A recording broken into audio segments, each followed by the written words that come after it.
ഇന്ന് നമുക്ക് ചായക്കടയിൽ നിന്ന് കിട്ടുന്ന അതേ ടേസ്റ്റുള്ള മുളക് ബജി ഉണ്ടാക്കിയാലോ? അതിനായിട്ട് ആദ്യം തന്നെ ബജി മുളക് കഴുകി വൃത്തിയാക്കി ഉള്ളിലെ അരിയൊക്കെ ഒന്ന് മാറ്റി എടുക്കാം.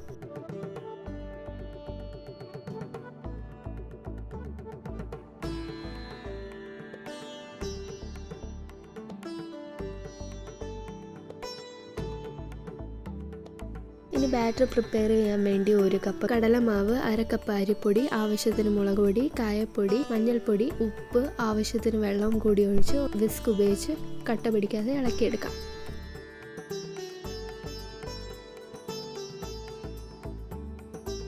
ബാറ്റർ റെഡിയായി കഴിഞ്ഞാൽ നമ്മൾ നേരത്തെ വൃത്തിയാക്കി വെച്ച മുളക് മാവിലേക്ക് ഒന്ന് മുക്കി ഒന്ന് വറുത്തെടുക്കാം.